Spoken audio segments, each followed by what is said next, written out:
সর্বশেষ স্বাগত বিরতিহীন সকাল ৯টার ইন্ডিপেন্ডেন্ট সংবাদে আপনাদের সাথে আছি আমি জান্নাতুল ফেরদৌস রুবা এবং আমি রাকিব আহমেদ। আর এবারে জানিয়ে দিব প্রধান শিরোনাম। ডোনাল্ড লুর সফর নিয়ে নাটক করছে বিএনপি, বললেন কাদের। অদৃশ্য শক্তি দেশ চালাচ্ছে, দাবি ফখরুলের।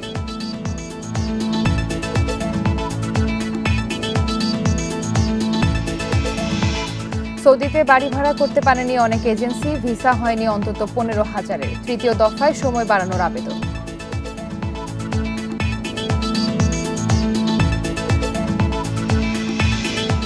এসএসসি ও সমমান পরীক্ষার ফল প্রকাশ আজ সকালে। প্রধানমন্ত্রীর কাছে সারসংক্ষেপ দেবেন শিক্ষামন্ত্রী।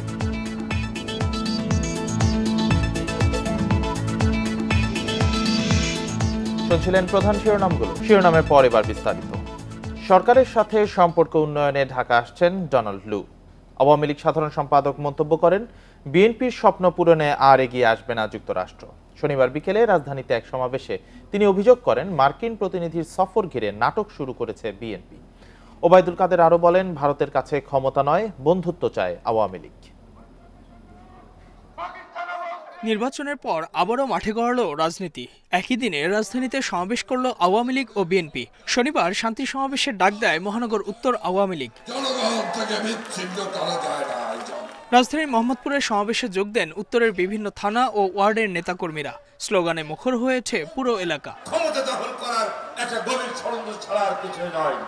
সমাবেশে ওবায়দুল কাদের বলেন, মার্কিন সহকারী পররাষ্ট্রমন্ত্রী ডোনাল্ড লুর সফর ঘিরে চাঙ্গা হচ্ছে বিএনপি, তবে তারা আবার হতাশ হবে বলে মন্তব্য করেন তিনি। বিএনপি নেতারা আবার ক্ষমতার স্বপ্নে বিভোর হয়ে গেছে। আরে বেকুবের দল, লু আসছেন সরকারের সঙ্গে সম্পর্ক আরো এগিয়ে নিতে, বিএনপির স্বপ্ন পূরণের জন্য আমেরিকা রাখবে না। তিনি আরো বলেন, ভারতের দয়ায় ক্ষমতায় আসেনি আওয়ামী লীগ, বরং ভারতের দালালি করে বিএনপি। কর্মসূচির নামে কোনো নৈরাজ্য করলে বিএনপিকে কঠিন জবাব দেওয়া হবে বলে হুঁশিয়ারি দেন ওবায়দুল কাদের। এমন এক শিক্ষা দেব, পালাতে পালাতে অলি গলি পার হয়ে বুড়িগঙ্গার পচা পানি খাবে ডুবে ডুবে। বিএনপি এখন সেদিনের অপেক্ষা। উপজেলা নির্বাচন জনগণ প্রত্যাখ্যান করলে ৩৬% ভোট পড়ল কিভাবে, প্রশ্ন রাখেন ওবায়দুল কাদের। Ijazur Rahman, independent news, Dhaka. ক্ষমতায় থাকলেও আওয়ামী লীগ দেশ চালাচ্ছে না, বরং এর পেছনে অদৃশ্য শক্তির হাত রয়েছে বলে মন্তব্য করেছেন বিএনপি মহাসচিব মির্জা ফখরুল ইসলাম আলমগীর। যুবদলের সমাবেশে তিনি আরো বলেন, একদিন এই সরকারকে বিদায় নিতে হবে। কর্মসূচিতে অন্য নেতারা বলেন, উপজেলা ভোট আবারও প্রমাণ করেছে সরকারের নির্বাচনী ব্যবস্থায় জনগণের আস্থা নেই। দীর্ঘদিন পর দাবি দেওয়া নিয়ে রাজপথে সরব হওয়ার চেষ্টায় বিএনপি। শুক্রবার রাজধানীর নয়াপল্টনে ঢাকা দক্ষিণ মহানগর বিএনপির সমাবেশের পর শনিবার বিকেলে যুবদলের একই কর্মসূচি। সমাবেশে বিএনপি নেতারা উপজেলা নির্বাচনে কম ভোট পড়ার প্রসঙ্গ টানেন। দাবি করেন, বর্তমান সরকারের নির্বাচনী প্রক্রিয়ার উপর আস্থা নেই জনগণের।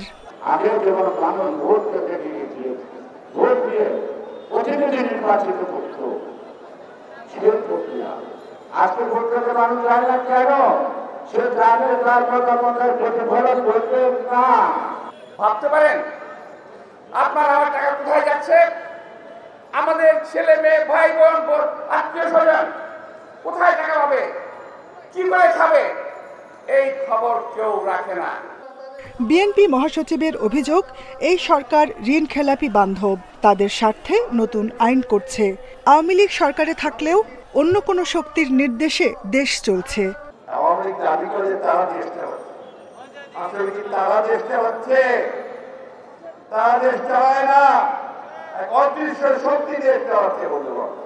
এবং যাদের নির্দেশে তারা আজকে বাংলাদেশে মানুষের অধিকারগুলোকে ফিরেছে। অতীতের স্বৈরশাসকদের পরিণতির কথা উল্লেখ করে বিএনপি মহাসচিব বলেন, এই সরকারকেও একদিন বিদায় নিতে হবে। Jahanara Parvin, independent news, Dhaka. হজযাত্রীদের ভিসা ইস্যুর শেষ দিন শনিবারও ভিসা পাননি 15,000-এর বেশি যাত্রী। সৌদি আরবে হজযাত্রীদের জন্য সময় মতো বাড়ি ভাড়া করতে না পারায় এই সংকট তৈরি হয়েছে। তাই তৃতীয় দফা সময় বাড়ানোর আবেদন করেছে ধর্ম মন্ত্রণালয়। বৃহস্পতিবার থেকে শুরু হয়েছে হজযাত্রা। সেজন্য আশকোনা হজ ক্যাম্পে এখন মুসল্লিদের ভিড়। আগেভাগে যারা ভিসা পেয়েছেন তারাই এসেছেন এখানে। মুসলমান জাতির জন্য, উম্মর জন্য আমার একটা কামনা থাকবে, এই যে আল্লাহ তাআলা আমাদের গুনাহ খাতা মাফ করে দেয়। আল্লাহর উদ্দেশ্যে আল্লাহর ঘর তওয়াফ করার জন্য আমরা মক্কা মদিনায় হজ করতে যাচ্ছি। আমি আমার সারা জীবনের যত ভালো মন্দ যা কাজ করছি আল্লাহর কাছে ক্ষমা চাই। পবিত্রতা হওয়া, পাপ থেকে মুক্ত হওয়া এবং ভবিষ্যৎ জীবনটা যেন আমাদের আরও সুন্দরভাবে ওই হজের ওই কাফেলার মতো আমরা চালাইতে পারি। কিন্তু এখনও ভিসা পাননি নিবন্ধিত অনেকে। এরই মধ্যে ধর্ম মন্ত্রণালয়ের অনুরোধে ভিসা ইস্যু করার মেয়াদ 2 দফা বাড়ানো হয়েছে। ভিসার আবেদনে আরও সময় চায় হজ এজেন্সি ও ধর্ম মন্ত্রণালয়। বাড়ি ভাড়ার বিষয়ে বা অন্যান্য বিষয়ে আরও চিপার রেটে পাওয়া যায় কিনা, সেই চিপার রেট খুঁজতে খুঁজতে কিন্তু লিঙ্গারিংটা বেশি হচ্ছে। এই চিপার রেট খুঁজতে যেই যে লিঙ্গারিংটা হচ্ছে, তাতে কিন্তু আমরা হাজি সাহেবদের কোনো কষ্ট এটা কিন্তু আমরা বরদাস্ত করব না। অভিযোগ পাওয়া গেছে হজযাত্রা শুরু হয়ে গেছে, অথচ অনেক এজেন্সি সৌদি আরবে এখনও বাড়ি ভাড়া করতে পারেনি। সে কারণেই সংকট তৈরি হয়েছে। হজ এজেন্সিদের সংগঠন হাব বলছে, কারো গাফিলতি পাওয়া গেলে ব্যবস্থা নেওয়া হবে। আমাদেরকে এখন সব ভিসা করতে হবে এবং সব হজযাত্রীদেরকে প্রেরণ করতে হবে।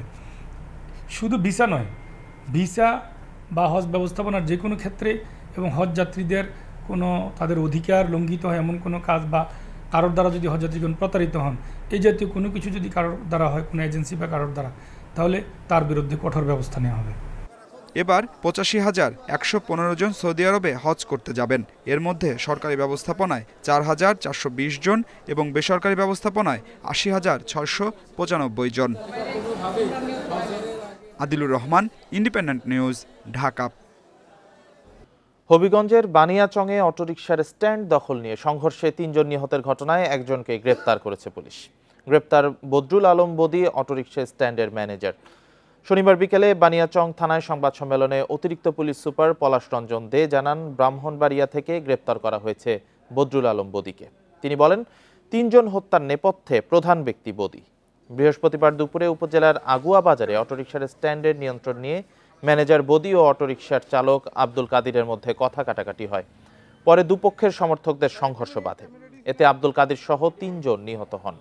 আহত হন অর্ধশত মানুষ। এ ঘটনায় জড়িত বাকি আসামিদের গ্রেপ্তারে অভিযান চলছে বলেও জানান অতিরিক্ত পুলিশ সুপার।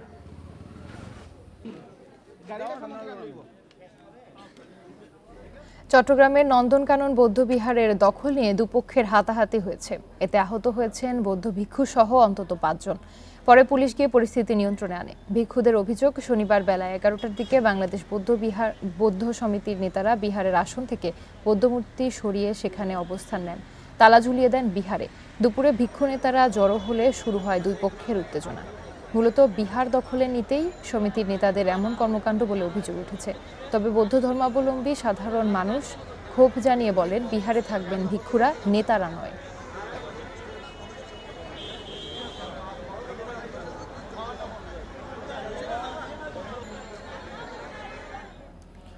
এসএসসি ও সমমানের পরীক্ষার ফল প্রকাশ হচ্ছে আজ সকাল 10টায় গণভবনে প্রধানমন্ত্রী শেখ হাসিনার হাতে এর সারসংক্ষেপ তুলে দেবেন শিক্ষামন্ত্রী। এ সময় মন্ত্রীর সঙ্গে থাকছেন 9টি শিক্ষা বোর্ডের চেয়ারম্যানরা। এরপর বেলা 11টায় স্কুল ও অনলাইনে একযোগে প্রকাশ হবে ফল। SMS এবং ওয়েবসাইট থেকেও তা জানতে পারবেন শিক্ষার্থীরা। এই পরীক্ষায় দেশের 3,700 কেন্দ্রে 29,735 শিক্ষা প্রতিষ্ঠানের ছাত্রছাত্রীরা অংশ নিয়েছেন। মোট পরীক্ষার্থী 20,24,192 জন।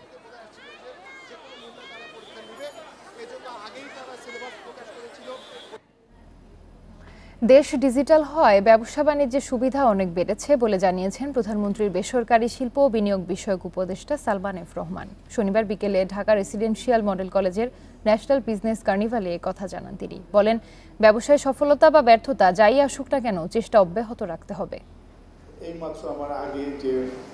শেষ হলো ঢাকা রেসিডেন্সিয়াল মডেল কলেজের দ্বিতীয় ন্যাশনাল বিজনেস কার্নিভাল।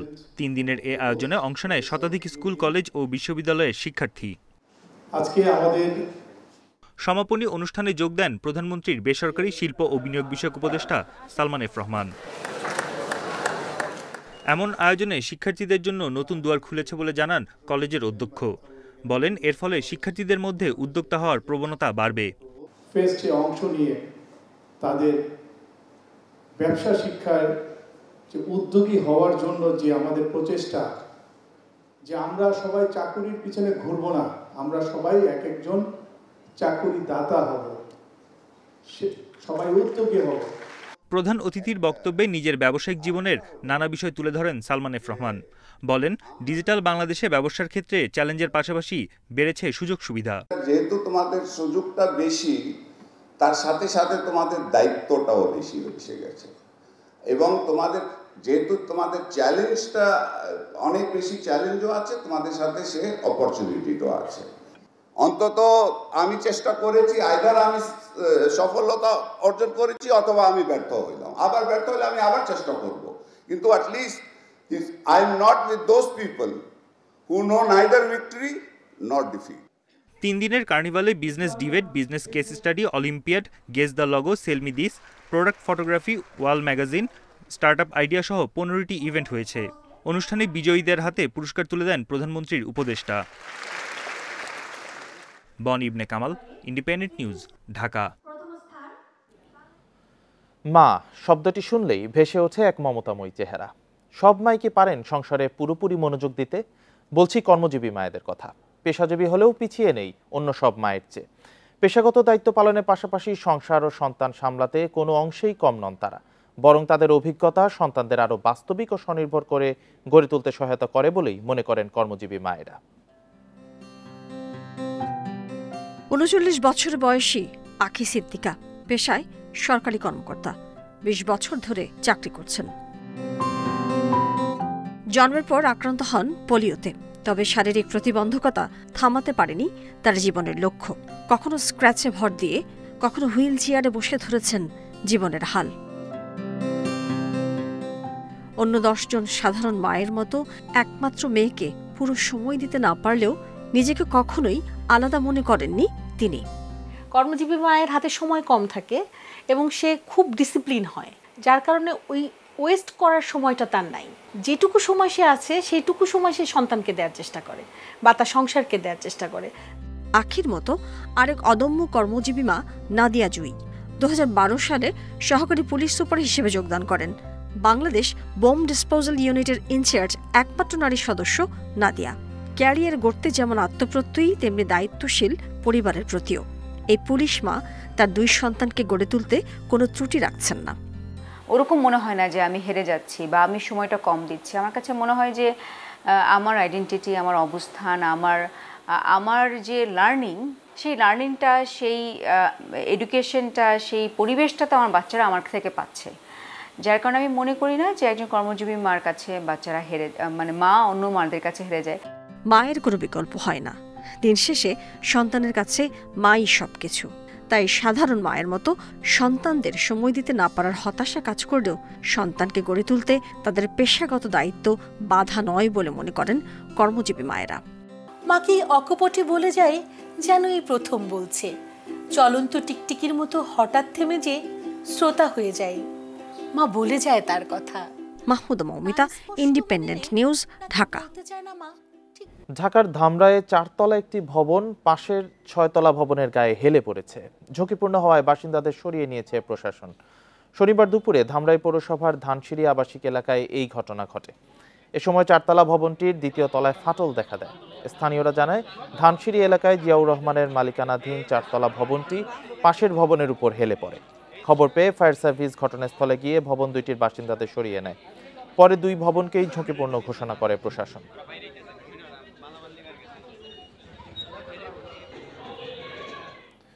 এ বিষয়ে আরো জানাতে ঘটনাস্থলে আছেন সহকর্মী রুবেল আহমেদ। রুবেল, বাসিন্দাদের তো সরিয়ে নেওয়া হয়েছে, কিন্তু এই ভবনটি নিয়ে আসলে কি সিদ্ধান্ত নেওয়া হয়েছে? পাশের ভবনটিও তো ঝুঁকিপূর্ণ অবস্থায় রয়েছে।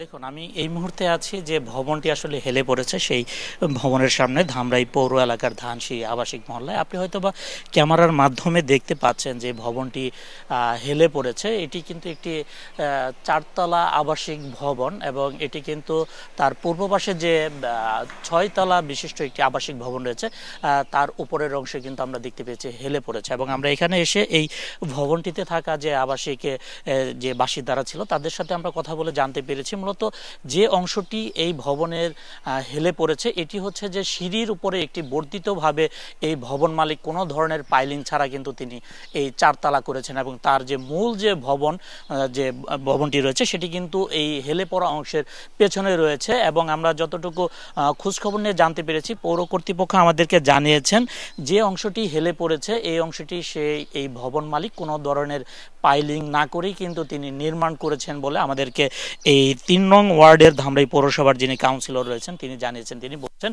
যে আবাসিক যে এলাকাটি রয়েছে ধানসিঁড়ি আবাসিক প্রকল্প, এখানে কমপক্ষে 70 থেকে 80 ফিট পাইলিং করে ভবন নির্মাণের বাধ্যবাধকতা রয়েছে, কিন্তু এই ভবন মালিক সেটি মানেনি। যার কারণে যখনই গতকালকে এই ভবনটি হেলে পড়ার বিষয়টি দৃষ্টিগোচর হয় তখনই কিন্তু আমরা দেখতে পেয়েছি উপজেলা প্রশাসন, পৌর কর্তৃপক্ষ এবং ফায়ার সার্ভিসের লোকজন এসে কিন্তু এই হেলে পড়া ভবনের যে সকল বাসিন্দা রয়েছে তাদেরকে কিন্তু ভবন থেকে নিরাপত্তার স্বার্থে অন্যত্র সরিয়ে দিয়েছে। এবং যে ভবনটির উপরে এই ভবনটি হেলে পড়েছে নিরাপত্তার স্বার্থে সেই ভবনেরও কিন্তু যে বাসিন্দারা ছিল তাদেরকে কিন্তু সেই ভবন থেকেও সরিয়ে দেওয়া হয়েছে।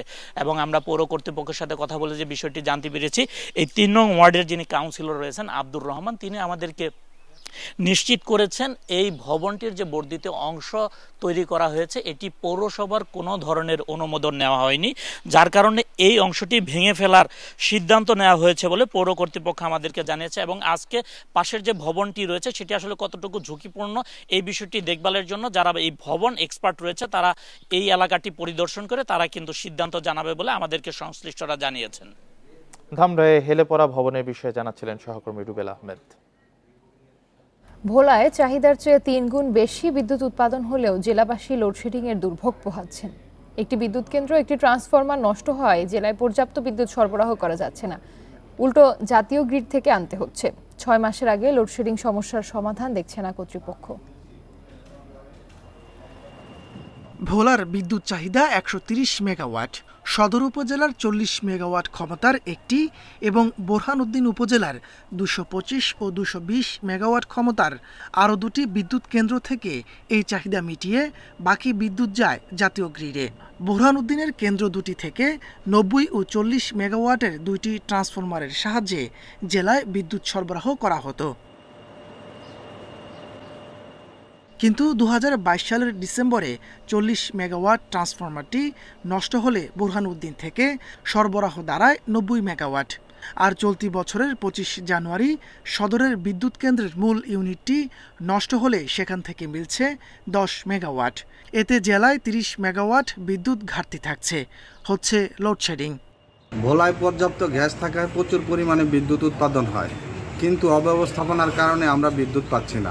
আধা ঘন্টা আসে, 2 ঘন্টা আসে না, 20 মিনিট থাকলে 3 ঘন্টা থাকে না। আমরা এখন ন্যাশনাল গ্রিড থেকে বর্ণাঢ্য থেকে নিচ্ছি, নেওয়াতে আমাদের ন্যাশনাল গ্রিডের রুলস অনুসারে চাহিদা অনুসারে লোড না পাওয়াতে আমরা লোডশেড দিতে বাধ্য হচ্ছি। ট্রান্সফরমার কবে চালু হবে তা অনিশ্চিত, তবে সদরের বিদ্যুৎ কেন্দ্রের মূল ইউনিটটি ঠিক করতে আরও 6 মাস লাগবে। যন্ত্রপাতি প্রয়োজন সেগুলো আমরা বাইরে থেকে কিনে আনার জন্য চেষ্টা করতেছি এবং আশা করি আগামী 5-6 মাসের মধ্যে এটা পুনরায় আবার রান করবে। সরকারের যে যে জায়গাগুলোতে এই বিষয়টিকে জানানো দরকার সেটি আমরা জানিয়েছি। খুব দ্রুতই হয়তো এই 34.5 মেগাওয়াট বিদ্যুৎ কেন্দ্রের টারবাইন বা ট্রান্সমিটারের যে সমস্যাটি হয়েছে সেটির সমাধান হবে। দ্রুত ট্রান্সফরমার ও বিদ্যুৎ কেন্দ্র মেরামতের পাশাপাশি ভোলা সদর ও চরফ্যাশনের সাবগ্রিড স্টেশন নির্মাণের কাজ শেষ করার দাবি জেলাবাসীর। Independent news. লোকসানের বোঝা মাথায় নিয়ে আবারও 10ই জুন থেকে ছুটবে ম্যাঙ্গো স্পেশাল ট্রেন। 4 বছরে এই ট্রেনটি আয়ের চেয়ে ব্যয় করেছে দ্বিগুণের বেশি। আম ব্যবসায়ীরা বলছেন পরিকল্পনা সঠিক হলে লাভের মুখ দেখত রেল। মন্ত্রী জানান অসুস্থ এই খাতকে সুস্থ করার চেষ্টায় আছেন তারা। বিপুল ফলনের কারণে আমের রাজধানী হিসেবে পরিচিত চাঁপাইনবাবগঞ্জ। তবে সড়কপথের রাজধানীসহ বিভিন্ন স্থানে আম পরিবহনে বাড়তি ব্যয় হয় ব্যবসায়ীদের। তাদের দুর্ভোগ কমাতে ম্যাঙ্গো স্পেশাল ট্রেন ছাড়ে রেলওয়ে। শুরুতে এ নিয়ে মানুষের আগ্রহ ছিল বেশ, কিন্তু বাস্তবতা ভিন্ন। গেল 4 বছরে এই ট্রেনে খুব বেশি আম পাঠানো হয়নি। এই সময় রেলের আয় 46,39,140 টাকা, বিপরীতে ব্যয় হয়েছে 1,47,22,000 টাকা। আম ব্যবসায়ীরা বলছেন রেল কর্তৃপক্ষের আন্তরিকতার ঘাটতি রয়েছে। এতে নিশ্চিত লাভের ক্ষেত্র থেকেও লোকসান গুনতে হচ্ছে। ডিজিটাল কোনো প্ল্যাটফর্ম নাই যে আমি আমটা দিলাম, যিনি আম পাবেন আর কি ওনার কাছে যে কোনো মেসেজ যাবে তা না, সেটা আমাদেরকে খোঁজ নিয়ে যেতে হয়। আমাদের ওই যে আমটা মোহাম্মদপুরে যাবে সেখান থেকে নিয়ে যাওয়া অত্যন্ত হ্যাসেল, যদিও পরিবহন খরচ অন্য থেকে বেশি, তারপরে হ্যাসেলের কারণেই আমরা আমটা দিতে পারছি না। ট্রেনের মাধ্যমে আম পরিবহন যেটুকু হবে বা হয় সবগুলো কিন্তু ব্যবসায়িকদের আম, আড়তদারদের আম, এদেরকে যদি ইনভলভমেন্ট না করা যায় আসলে কিন্তু এটা লাভবান হবে না। সেবার মান বাড়াতে কুরিয়ার সার্ভিসের মতো পরিকল্পনা নিচ্ছে রেলওয়ে। মন্ত্রী জানান, প্রধানমন্ত্রীর নির্দেশে অসুস্থ রেলওয়েকে সুস্থ করার চেষ্টা চলছে। যখন শুরু করা যায় তখন কিছু কিছু যত বেশি আপনারা এই কাজ আগায় নিয়ে যাবেন তত বেশি আপনারা যে ত্রুটিগুলো ধরা পড়বে। আমরা এখন অসুস্থ ধরে নেন, সুস্থ হওয়ার চেষ্টা করতেছি। মাননীয় প্রধানমন্ত্রী আমাদের টানিয়ে তুলতেছেন, তার নির্দেশ, তিনি রেলকে ভালোবাসেন। 4 বছর ধরে ম্যাঙ্গো স্পেশাল ট্রেন লোকসান গুনলেও রাজশাহী অঞ্চলের কুরিয়ার সার্ভিসগুলো 1 বছরেই এই খাত থেকে আয় করে অন্তত 5 কোটি টাকা। Mustafizur Rahman, independent news, Rajshahi.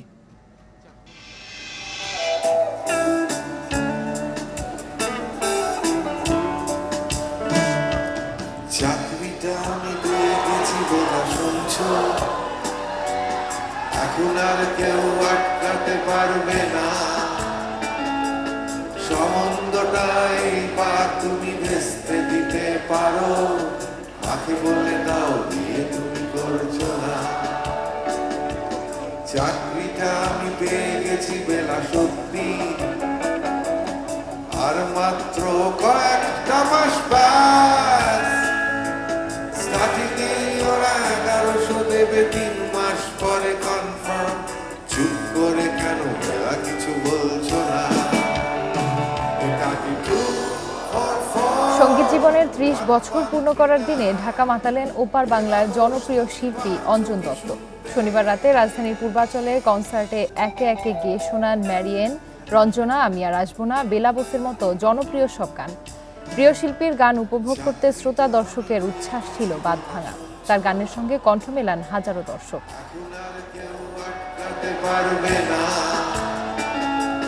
সম্বন্ধটাই পা তুমি ভেস্তে দিতে পারো, মাকে বলে দাও বিয়ে তুমি করছো না। চাকরিটা আমি পেয়ে গেছি বেলা সত্যি, আর মাত্র কয়েকটা মাস ব্যাস। এ নিয়ে বিস্তারিত প্রতিবেদন থাকছে সংবাদের শেষ অংশে। চলে যাচ্ছি পরবর্তী সংবাদে। নরসিংদী শহর ও আশেপাশের এলাকায় একের পর এক ভরাট করা হচ্ছে পুকুর। নিয়মনীতির তোয়াক্কা না করে ভরাট করা এসব পুকুরে গড়ে তোলা হয়েছে বহুতল ভবন, মার্কেট সহ অন্যান্য স্থাপনা। এতে পরিবেশের ভারসাম্য নষ্ট হওয়া সহ অগ্নিকাণ্ডের সময় পানির উৎস না পাওয়ায় ক্ষতিগ্রস্ত হচ্ছে সম্পদ। এখনই পুকুর ভরাট বন্ধের দাবি স্থানীয়দের।